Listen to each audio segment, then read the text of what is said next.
So characters are really the beating heart. They are the soul of Vampire the Masquerade heritage, and we have tons of unique and in most cases double-sided character illustrations. But we'll get to that. In this first segment, what we're going to do is simply explain what a character is mechanically and how they function in the game. So every character has 4 attributes. They will have a 5th and potentially a 6th and a 7th and more when they become Ancilla, but when we first see the characters, they have just these 4 attributes. The first is the archetype, which is the symbol showing the kind of skills, abilities, their background that they will bring to your bloodline, and specifically to the coteries they join and the schemes that they're going to carry out for you. They also have 3 attributes, which in the first case, when we look at the hired sword, is green. Now, in this gem, the top left, it's either red or green, which shows that they're either part of the noble clans of vampires, they're part of those clans in power, or they're more of the upstarts and the people that actually get things done. So in this case, the hired sword is hired, she is green. If you take a look at the second attribute, in this case it's yellow, which signifies that the hired sword is cruel, active, proactive, one might say.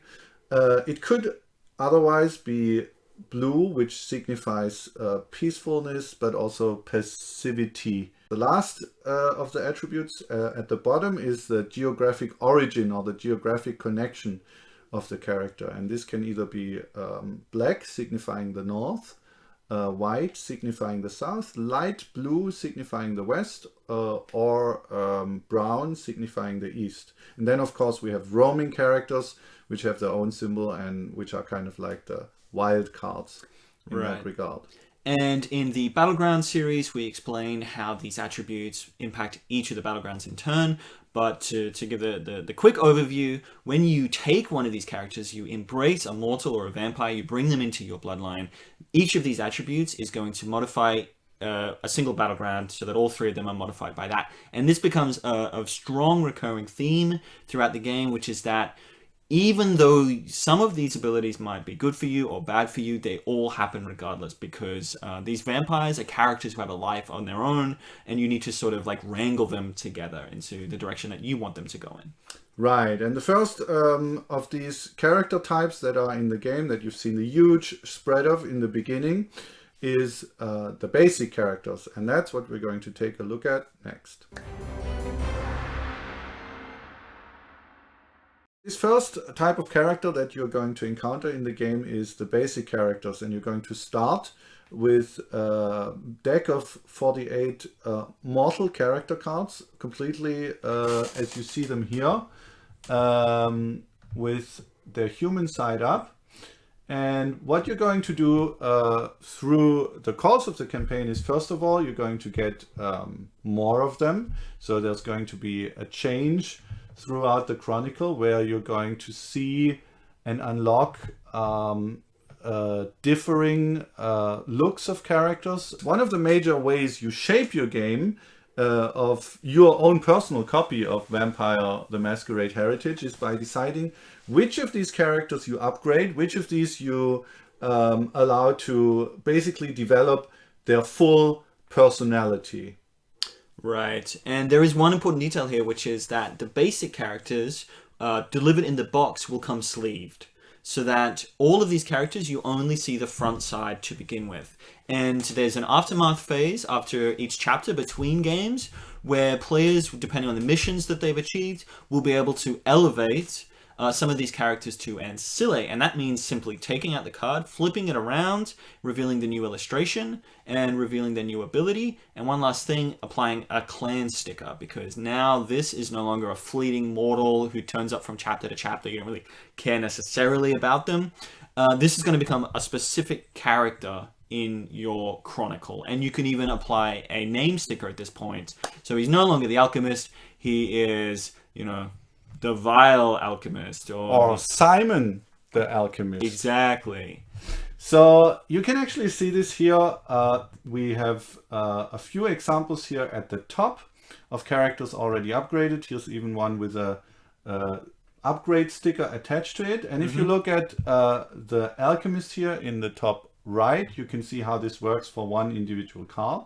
So this is the front side, the mortal card, mortal side of the card.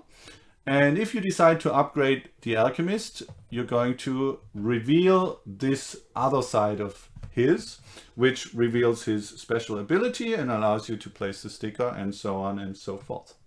Right, and there's a reason that this more legacy phase, in fact, all the legacy phases are at the between games, and that's because we wanted this to be a surprise. We wanted this to be a kind of thematic, character-driven thing that you're not entirely sure when you embrace this model what kind of monster you're actually going to be creating. You're not entirely sure the addition they're going to make to the game.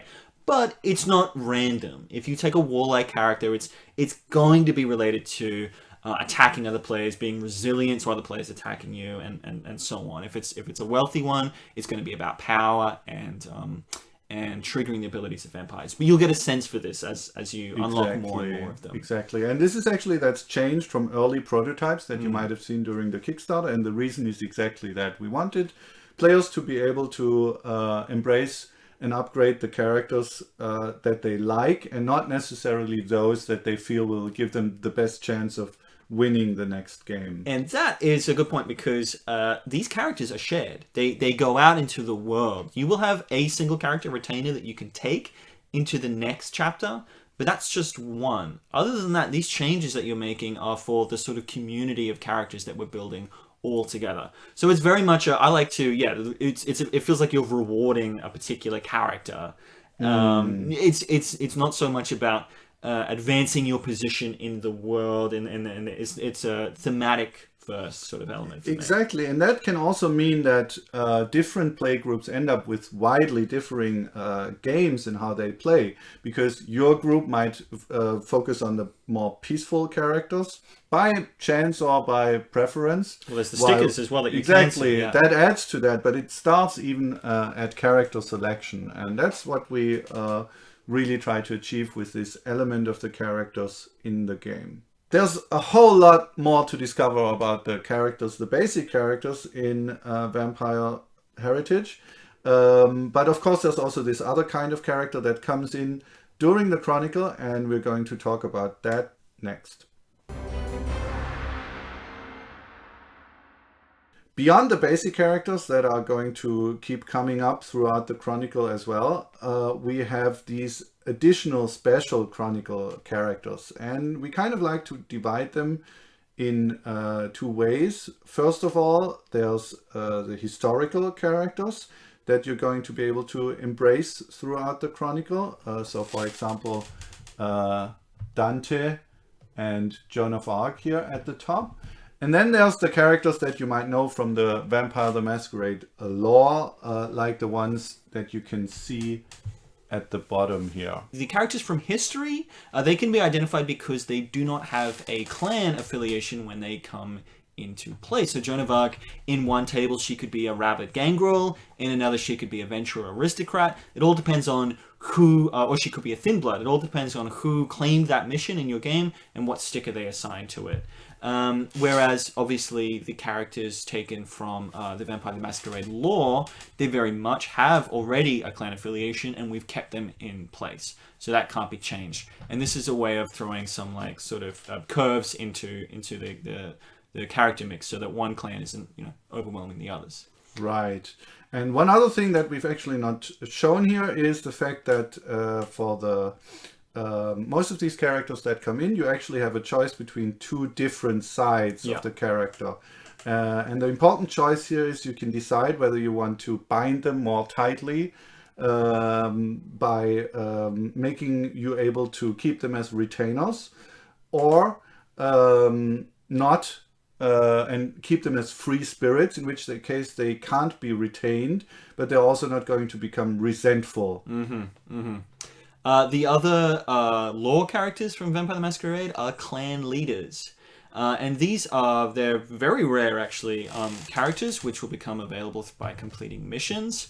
And this is one of the few things that, once you unlock this element to the game, it's going to be yours specifically. So if you bring Trifusa into play, then whenever you control the Malkavian clan, you'll have this option of taking her as the clan leader, and nobody else can do that. So there are some of these things which are specifically yours. The rest, you're unlocking characters, you're deciding which side they are on, you're deciding which sticker to apply to them communally. You're affecting the world that we're all going to compete in together. That's it for our character overview. There's so much more to say about this. There's more than 100 uniquely illustrated, unique gameplay characters in the game, not even talking about the expansions. But we got to stop somewhere, right?